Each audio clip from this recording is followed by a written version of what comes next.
అందరికీ జేబీఎం. నేను Rajesh Mahasen. Welcome to Mahasen media. Corporation చైర్మన్గా నాగబాబు గారు అని చెప్పి ఈనాడులో మెయిన్ ఎడిషన్లో ఒక వార్త వచ్చిందండి. కార్పొరేషన్ చైర్మన్గా నాగబాబు, జనసేన అధ్యక్షుడు, ఉప ముఖ్యమంత్రి పవన్ కళ్యాణ్ సోదరుడు నాగబాబుకు ముఖ్యమైన కార్పొరేషన్ చైర్మన్ పదవి లభించే అవకాశం ఉంది. పవన్ కళ్యాణ్ కోరిక మేరకు తొలుత ఆయన మంత్రివర్గంలో తీసుకోవాలని ముఖ్యమంత్రి చంద్రబాబు నాయుడు గారు భావించారు. ఎమ్మెల్యే కోట ఎమ్మెల్సీ ఎన్నికల్లో ఒక స్థానం ఆయన కోసం కేటాయించాలని తీరా శాసనమండలి కోసం మళ్ళీ అది ఏదో చేంజ్ అయింది, నిర్ణయం మార్చుకున్నారు.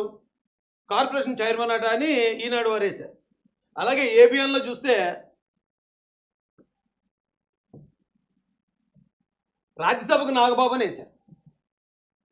రాజ్యసభకు నాగబాబు గారు వెళ్తున్నారు. మండలి కాకుండా ఢిల్లీకి పంపాలని జనసేన ప్రతిపాదన ఆమోదించిన సీఎం చంద్రబాబు.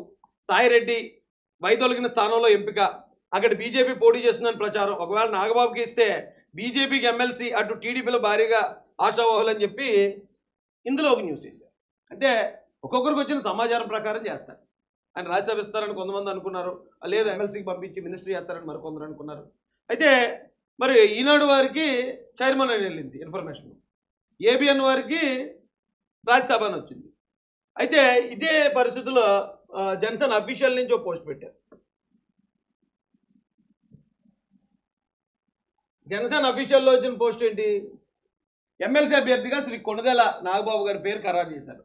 శాసనసభ్యుల కోటలో నిర్వహించే ఎమ్మెల్సీ ఎన్నికలకు కూటమిలో భాగంగా జనసేన అభ్యర్థిగా శ్రీ కొణిదెల నాగబాబు గారి పేరును పార్టీ అధ్యక్షులు శ్రీ పవన్ కళ్యాణ్ గారు ఖరారు చేశారు. పార్టీ రాష్ట్ర ప్రధాన కార్యదర్శిగా నాగబాబు గారు సేవలు అందిస్తున్నారు. ఎమ్మెల్సీ అభ్యర్థిగా నామినేషన్ దాఖలు చేయాలని శ్రీ నాగబాబు గారికి సమాచారం ఇచ్చారు. నామినేషన్కు అవసరమైన పత్రాలు సిద్ధం చేయాలని పార్టీ కార్యాలయాన్ని శ్రీ పవన్ కళ్యాణ్ గారు ఆదేశించారని పి హరిప్రసాద్ గారు, పార్టీ అధ్యక్షులు అనుకుంటున్నా, సంథింగ్ ఏదో మంచి ర్యాంకే అయింది.